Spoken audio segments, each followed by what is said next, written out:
Every press conference that Jagmeet goes into, I'm like, okay, at least it can't be any worse.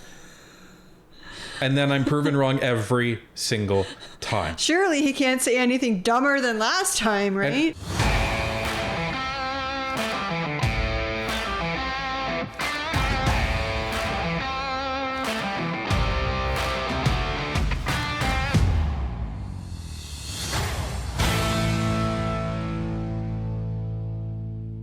Jagmeet Singh spoke to the press again, and you will be relieved to know that the first words out of his mouth were not that he tore up the agreement.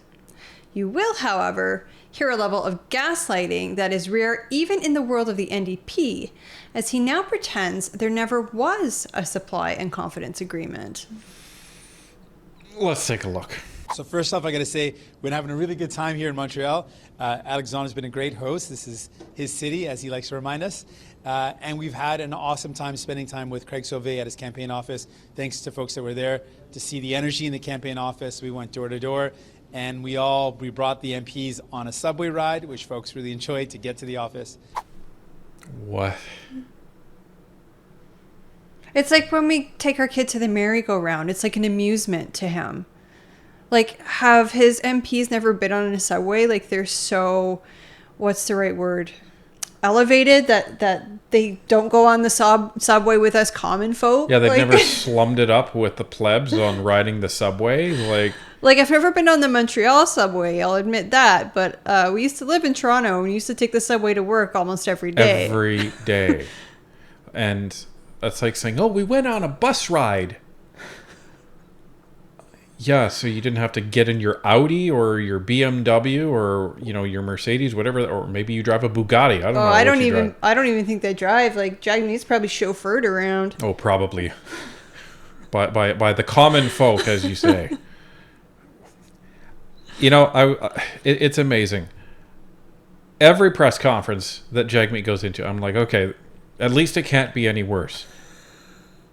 And then I'm proven wrong every single time. Surely he can't say anything dumber than last time, right? And we're not even 2 minutes in. He hasn't even said anything politically yet. And, you know, we're not necessarily laughing because we think it's funny. We're just incredulous at the words coming out of this man's mouth. And so we're having a good time here. Today we're talking about something very important. We believe, fundamentally, that no matter where you live in this country, you should be able to find a place that you can afford. You should be able to find a place to call home. But that, sadly, is not the case. More and more people are living in constant fear that they will lose their apartment and there's nowhere for them to go. They live in constant fear that the corporate landlord is going to just jack up their rent and they're not going to be able to afford it. Or if they lose their apartment, there's just no other options. This has to change. And under Justin Trudeau and the Liberals, they've let these corporate landlords rip off Canadians. Oh, okay. What thing are you laughing at? Because I'm laughing at the photographer taking a photo of the back of Jagmeet's head. Oh, there's two things. I'm laughing at that because evidently the photographer thinks the back of his head is a lot more interesting than the front. But secondly, I guess they never were in a supply and confidence agreement. I guess they never were the ones propping up the Liberal government for the last 2.5, 3 years. I guess, you know, none of that happened. I guess he never did rip up the agreement because there was no agreement to rip up. Hello? And this guy actually thinks that Canadians are going to buy this. So it was the Liberals. Oh, yeah, it wasn't the NDP. I knew that all along. You know, the problem is that many Canadians may believe it because the mainstream media doesn't challenge it. They just push out whatever narrative the politicians want them to push out, and they don't question it because a lot of people still do have trust in the media. That's how I can figure. Well, and this is why sometimes we get really annoyed at the quality of the sound for the reporters when they're asking questions, because sometimes the answer doesn't matter nearly as much as the question that's being asked. Oh, for sure. So, you know, I'm hoping this is going to kind of go against the grain of the typical NDP press conference and actually have some decent sound, because him saying that put this on a platter for a reporter to actually ask and hold him to account. I hope they do. Let them continue to exploit their tenants. And this is wrong. And we know that Pierre is not going to fix this problem. His chief strategist is a lobbyist for these real estate development companies. So he's going to take advice from them. He's not going to take them on. He's not going to stop them. And if you look at their combined track record, the Liberals and Justin Trudeau and Pierre Poilievre and the Conservatives allowed the sale. They sold off effectively 1 million affordable homes. These are deeply affordable. They both combined, sold them off to rich developers. So we keep hearing this from Jagmeet Singh. We've actually addressed it in the past that 800,000 homes went missing when Pierre was housing minister under Stephen Harper. What did we find? Well, we found nothing. So we actually looked for a while back when we tried to fact check this, and there was nothing that we could verify about this, aside from the fact that homes didn't go missing, they just were cut from a budget. That seems to be what happened and is the closest thing that we can find to what Jagmeet Singh is talking about. And just to quickly summarize, it was after the housing crash, after the Harper Conservatives got the economy back on track, and then they needed to cut spending because you don't dump money into a well-performing economy, as everybody who is running a country should know. Wink, wink. Wink, wink, Justin. Otherwise, you're going to accelerate the interest rates going up, and all of the money you continue to borrow is going to have super high interest rates on it, aka Justin Trudeau. So once the economy was back on track, Harper cut the spending, balanced the budget so that the interest rates were stabilized at that point. So that's what he's talking about. But Pierre had an interesting response to Jagmeet, accusing him of misplacing 800,000 homes. Take a look. This will have to be a case for unsolved mysteries. He claims that when I was minister, there were 800,000 homes that went missing. Like, what happened to them? The aliens from outer space came and just plucked these homes, and they went up. And when we go around, what's remained? Are the basements still there? Like, where did they go? These guys are unbelievable. It sounds like he's having an LSD flashback or something, Mr. Speaker. Good old Pierre. Good old Pierre. LSD. No problem. I love how cheeky he is. Yeah, he's kind of reined it in a little bit over the course of the last couple of years, but he still has some great zingers. Anyway, back to future Jagmeet. The rich corporate landlords. And that has meant we've lost 1 million affordable places to live. So this is our plan. In this upcoming session as a team, we are going to present a bill that's going to do two things. One, it's going to ban corporate landlords from buying affordable homes. We see this happening again and again. Back in the 90s, 0 of the apartments that you saw were owned by big corporate landlords. Now, over 20% are owned by large corporate landlords, and they continue to jack up the rents. Okay, so I'm going to stop him right here. Why am I stopping him right here? Because he said we're going to introduce a bill. This bill has no chance of going anywhere. No, because it's going to be a private member's bill, because they're not in a coalition anymore with the Liberals, so they cannot kind of goad the Liberals into introducing it for them as a government bill. So it has to come in as a private member's bill. Private members' bills move through the House, generally speaking, very slowly because they have kind of like a lottery that all the different private members' bills go into, and then when your number comes up, your bill gets to be reviewed, etc., etc. So sometimes they can sit in this lottery, or it's called outside the order of precedence, for years. Yeah, there's private members' bills from right after Trudeau took power again in 2021, and they're still sitting there. Yeah, like Garnet Genis has a private members bill to include political affiliation as part of the charter, like under what's protected under the charter. Who would need that? Yeah. Who would need that? It's a few years too late, I guess, hon. Oh, for all of those that are having that problem. Anyways, it's been outside the order of precedence for over 2 years now and has not progressed through the House. And that's the unfortunate part about private members' bills. On Air Canada, Poilievre said today that he supports the workers, the pilots in their dispute with Air Canada. Similarly, with the train dispute, he didn't want the government to intervene right away. So he seems to be trying to make an appeal to private sector unionized workers, which is traditionally your base. What do you make of that effort? Well, first of all, when the rail workers were talking about going on a strike, we didn't hear a peep out of Pierre Poilievre. We didn't hear a squeak out of him. He didn't say anything. And in fact, he didn't show up. You know who your friends are when you're in a fight. And when the workers were in a fight, did Pierre Poilievre show up to any picket lines, to any rallies with those workers? No, he didn't. We showed up. I showed up. Alexandre showed up. Our team is always there with workers. It's not for us this political game that Pierre Poilievre likes to play.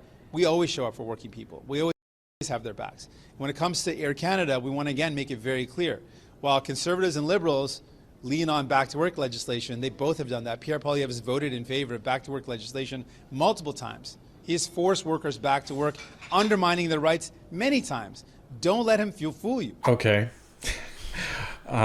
That's probably the first time I've seen Jagmeet Singh have a man tantrum. Well, he's tired of Pierre eating his lunch, right? Right. Get away from my people. Those are the only votes I have. That's basically what that was. And, you know, does he have to be on a picket line? I would say it's almost, in a way, it can be better if he's not, because any politician that shows up on a picket line is probably just doing it for show. Yeah, they've probably got their whole entourage with them, and they've probably got, you know, a bunch of reporters, and they're doing the press conference thing.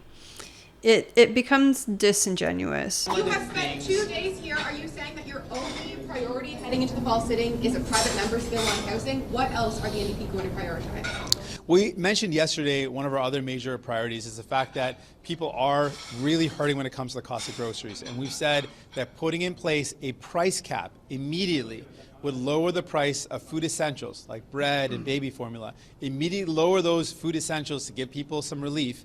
And Liberals and Conservatives already voted against that once. Pierre Poilievre and Justin Trudeau took the side of massive record profit-making large corporate grocery stores over people. We're going to continue to fight to bring down the price of groceries and protect renters. I feel like Jagmeet is so elitist that he doesn't understand how the prices of groceries work, and that it's based on things like the growing season, how well the crops have grown. The carbon tax. Yeah, the carbon tax, things like this. He just thinks that prices should stay the same all the time, and what the grocery stores should take the hit if, you know, their suppliers are charging them more for bread because maybe it's been a bad year for wheat. Like, this guy. Well, it's stupid. It's just stupid.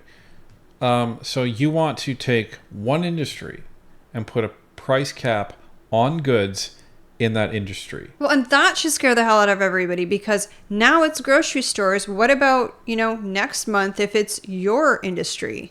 Right. And then what ends up happening is, sure, it might be fine for year one, maybe year two, but then as inflation goes and your cost of that product isn't allowed to go up, well, now you're in a situation where you are now having to sell that product at a loss, which means you're going to have to put prices up on other goods that you're selling. And then you're going to get yelled at there. And then you're going to have a price cap there. Like, this is anti-free market. This is socialism and communism. This is the good old NDP that we've come to know and hate. What's your response to what he said today, specifically that the NDP should put up or shut up? I say directly to Pierre Poilievre, I'm not going to listen to you, someone who wants to destroy our healthcare system, who wants to hurt seniors by cutting their pensions, someone who wants to attack workers, someone who wants to strip away dental care from seniors. What kind of person wants to strip away dental care when seniors have just gotten it, when kids are receiving it? Who wants to take that away from them? I'm never going to listen to someone like that. So no, I'm not going to listen to your advice. You want to destroy people's lives. I want to build up a brighter future. I want to build a better future for Canadians. Maybe you should listen to Pierre Poilievre, because he has about 3 times the polling numbers that you do. Right? And yours are going down. And oh man. Like this guy. And he has no idea. He just played right into Pierre's hands.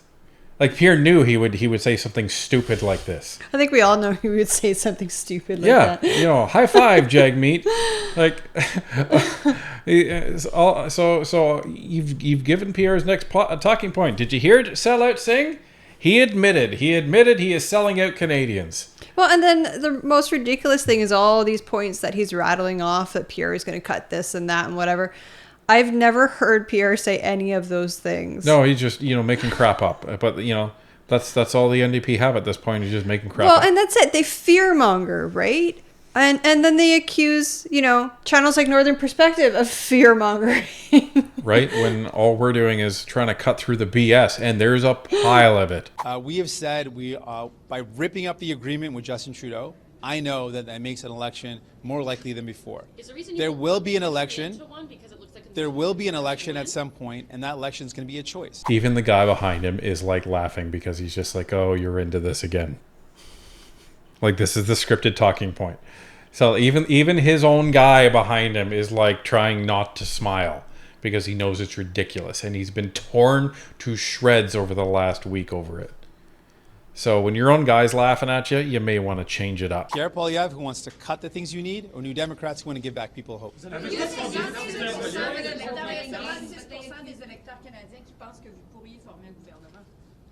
J'ai manqué le... Combien de...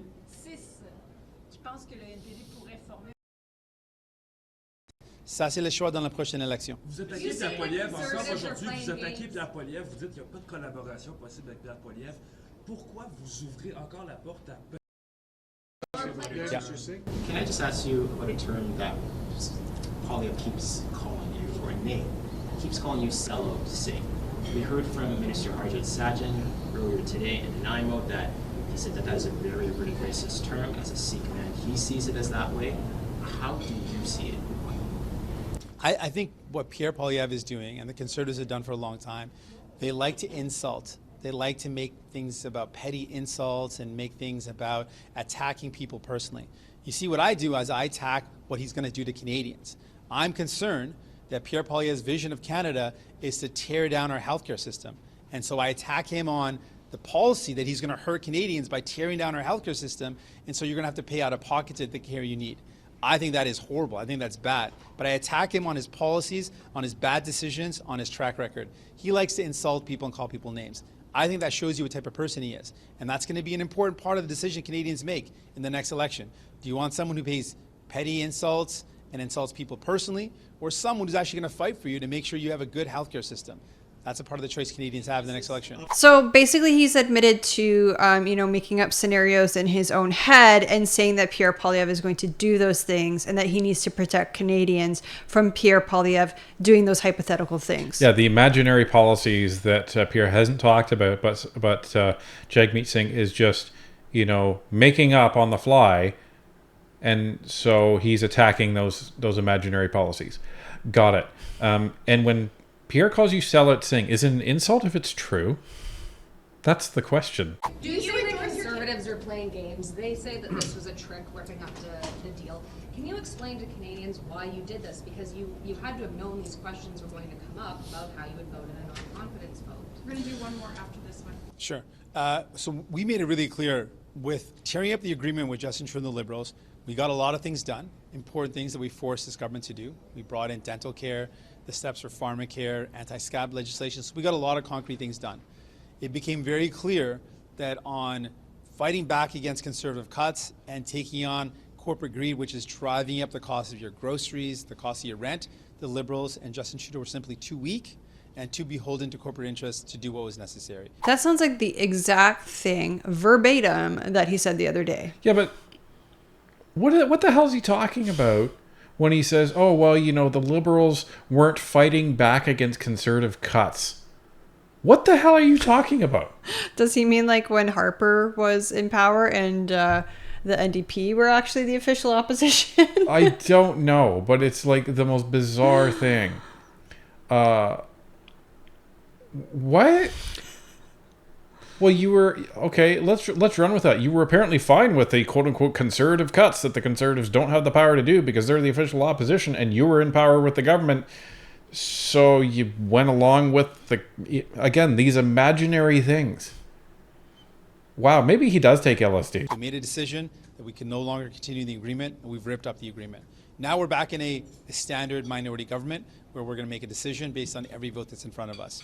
That is a normal way of operating. And if you see in the past, We haven't said how we're going to vote on things before they come before the House, because we want to look at it before it becomes the House. And then we'll make our decision in the best interest of Canadians.